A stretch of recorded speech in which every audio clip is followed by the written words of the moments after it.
Hi, you guys.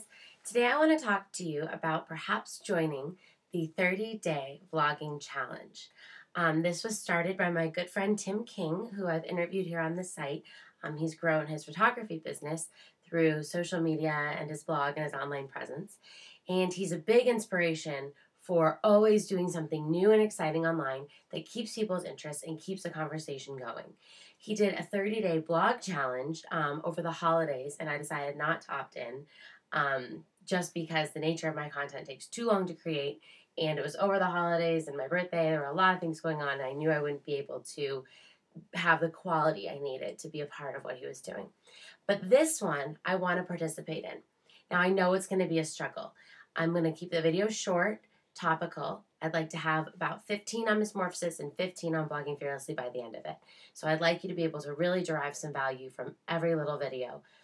Why would I want to go into video? I'm awkward on the camera, which I talk about incessantly.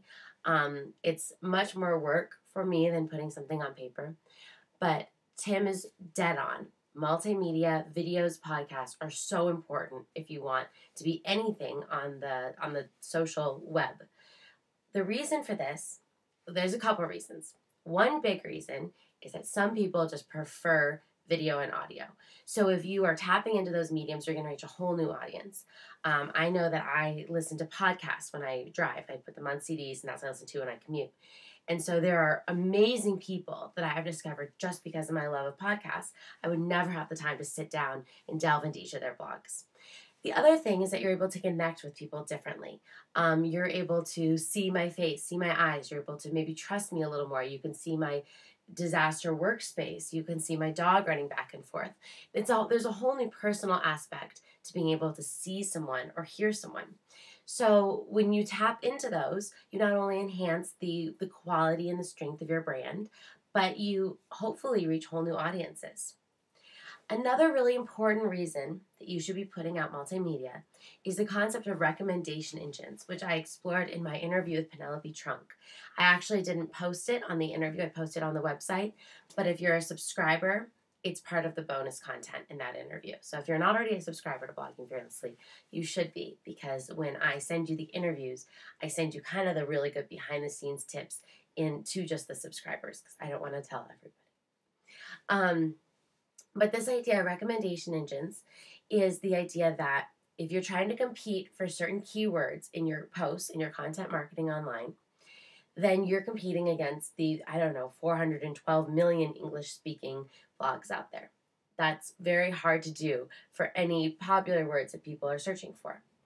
But if you put something with strong keywords on YouTube or Amazon or Vimeo or even an iTunes podcast, those are their own little search engines. So people go into Amazon and search what they're looking for. People go into YouTube and search what they're looking for.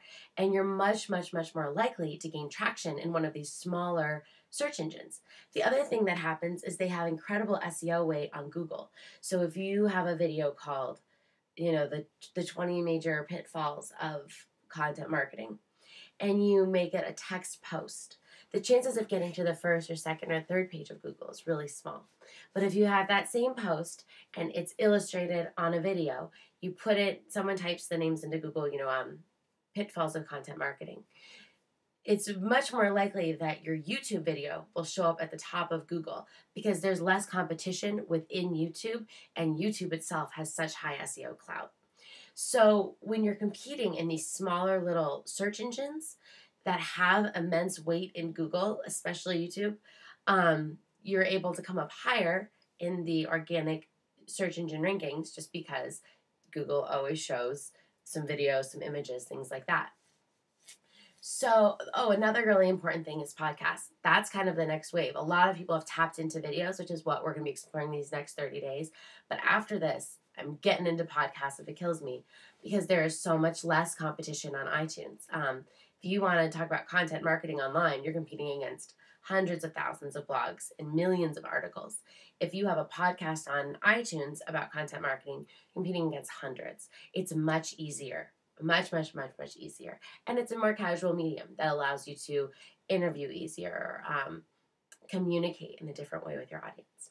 So I'm going to keep this short, so I'm going to wrap this up. But I hope I have at least sort of convinced you that multimedia is my next step and I want it to be yours too. So if you'd like to participate in Tim's vlogging challenge, you'll join a whole group of us, and it's going to be a really fun few days. You have until Monday to opt in. And I will put all of the information and the links at the bottom of this article. So, oh my gosh, at the bottom of this video. This is going to take me some getting used to. All right, everyone, have a great day, and I will see you tomorrow with my video that will be on Mismorphosis.